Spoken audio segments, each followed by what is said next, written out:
At 2 in the afternoon, you are one of the great thinkers of your generation. The subject is mattresses. You're buying one and watch yourself work. 9 tabs open, reviews cross-referenced against other reviews, and you've already caught one website quietly ranking its own sponsor first. So its opinion went in the trash where it belongs. An hour ago, you were sure you wanted memory foam. Then the evidence shifted and you shifted with it and it cost you nothing. No embarrassment. You changed your mind the way you change lanes. Now it's 11 at night. Same day, same skull. Someone on the internet is wrong. Not about mattresses, about the other thing. The one you defended a family dinner with your voice going strange. Your heart rate is up. You can feel it. And notice what's happened to all that beautiful research machinery from this afternoon. You're not gathering evidence anymore. You're gathering ammunition.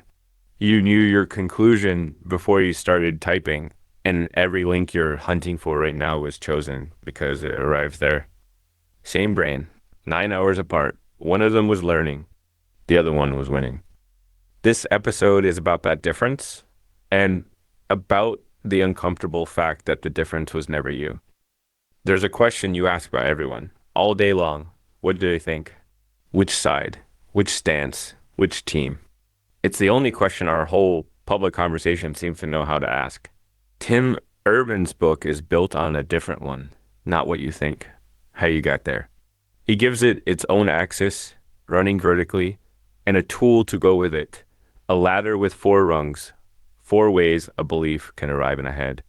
We met the 2 roommates last episode. The higher mind treats a belief like a draft, something you revise because every revision means you're a little less wrong than you were. The primitive mind treats a belief like a membership card. It got installed early. It came from the people who keep you safe, and revising it doesn't feel like progress. It feels like betrayal. The 4 rungs are just the gears between those 2 owners. And here's the part everyone forgets within 10 minutes of learning this framework. So I want it said before we start, the rungs are not types of people. There's no such thing as a high-rung person. There are only high-rung and low-rung moments, and you will cycle through all 4 gears before you go to bed tonight. Gear 1, Urban calls thinking like a scientist, and you already know how it feels because it's mattress mode. You start from, I don't know, which costs you nothing to say. You read the sources that agree with you and the ones that don't. Your skepticism runs at one setting for everybody. And when the evidence turns against your favorite, you count it as a save. Better to be wrong now before you've paid. There's one more move in this gear, and it's the one that separates it from every gear below. Before you commit, you go looking for the strongest case against your pick on purpose, because an opinion that's never taken a punch isn't knowledge yet. It's a guess wearing confidence. Top rung thinking isn't some discipline you need to acquire. You do it every day, easily, brilliantly, on every topic where you don't have a horse in a race. Gear 2, thinking like a sports fan. You still want the truth. You'd accept it if it backed over you. But somewhere in there, you started rooting. And the tell is your skepticism filter, because it doesn't run at one setting anymore. A study lands that supports your side. Solid work, share it. A study lands against you, and suddenly you're methodologist, sample size. Who funded this? Urban has a name for what's happening. Reasoning while motivated, the thinking equivalent of drunk driving. You can still get where you're going, but you're weaving and you feel more sober than you are. Listen to yourself the next time an argument you agree with wins one online. There's a decent chance the word in your head is we won. You put a jersey on an idea, and now its victories are yours, which means its defeats are too. And here's the quiet cost. The sports fan learns less than the scientist and walks away more confident because confirmation is a feeling and feelings compound. This gear can still change its mind. It just hurts now, and that hurt is the first toll booth on the way down. Because below this gear, there's a border, and Urban gives the far side a name.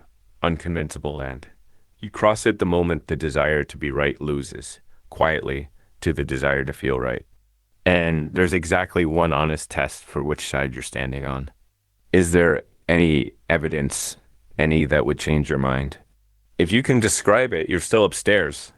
If the answer is no, then somewhere along the way you stopped holding the belief and it started holding you.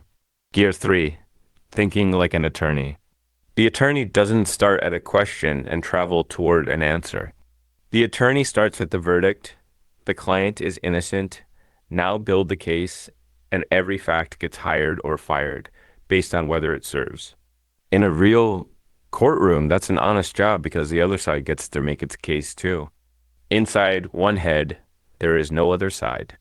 It's a courtroom where the ruling came down before the trial started, and all that research energy, and it is energy. The attorney works hard, goes into making the verdict look inevitable. You have argued with this person, fluent, endlessly supplied with citations, and absolutely nothing you said. Nothing that anyone could ever say was going to produce the sentence. That's a good point. Arguing with them felt like billing hours against a brick wall. Hold that memory. This episode is going to need it in a minute. Gear 4, thinking like a zealot. Urban's comparison is the one I can't shake. For the zealot, a sacred belief isn't a case to argue anymore. It's their baby, and nobody researches whether their baby is lovable. Question a zealot's idea and you haven't made a point, you've insulted their child. The response isn't a counter-argument, it's a wound. Here's the cruelest mechanic in the whole book. A clear mind looks out at a foggy world, complicated, uncertain, hard. A foggy mind looks out at a perfectly clear one. Total certainty isn't the reward for finishing the thinking. Most of the time, it's the evidence that the thinking never happened. So here's the test, and it's cheaper than any quiz. Pick a belief you'd say defines you. Now, remember the last time somebody went after it, not rudely, just directly. What did that feel like? If the answer is curiosity, or even a flash of irritation followed by actual thought, you hold that belief. If the answer is something closer to trespass, heat in the chest, the sense that you were just attacked, not an idea, then be careful. That's not what believing feels like. That's what belonging feels like. And I want to close the one exit everybody reaches for right now, which is fine, but I'm smart. Intelligence is not the way out. Adam Grant reports research showing the opposite. The higher people scored on reasoning tests, the worse they did at evaluating evidence that cut against their own side, and it went wrong in both political directions. Smart just means the attorney you hire is better. Your IQ is the engine. It has never once decided who's driving, which is the scary part of the whole framework, so let me say it plainly. From the inside, low-rung thinking does not feel low-rung. It feels rigorous. The conviction feels earned because your mind really did do work. Hours of it, gathering, building. It just did all of it downhill from a conclusion it never intended to move. The fog's first job is hiding the fog. And the stakes are bigger than winning or losing arguments. Urban's image for it: on the high rungs, your mind is a permeable filter. Experience passes through and some of it sticks, so you're a little wiser every year. Down below, your mind hardens into a shell that experience bounces off of. 10 more years of living, and on your protected topics, you'll have learned nothing at all. You'll just have 10 more years of citations for the thing you already believed at the start. I tried the test on myself this week. Made an actual list, topics where I could tell you right now what evidence would change my mind. That column filled up fast, and I noticed how good filling it felt. And then noticed that even this framework, the one I'm teaching you, was busy making me feel like the scientist in the room.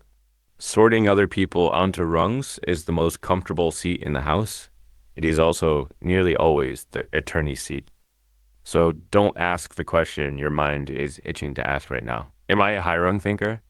Because that answer will arrive instantly with total confidence, and the speed is the giveaway. Ask the harder one. Which topics turn me into an attorney?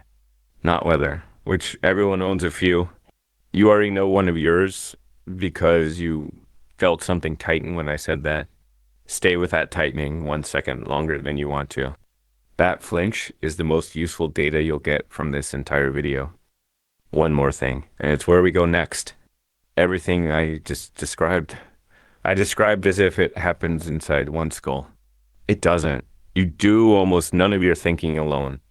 Put you in one room and gear one comes easy. Put the same you in a different room and you'll be defending verdicts by dinner.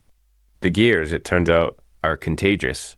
Next time, how 10 smart people, none of them fools, can walk into a room together and become one idiot.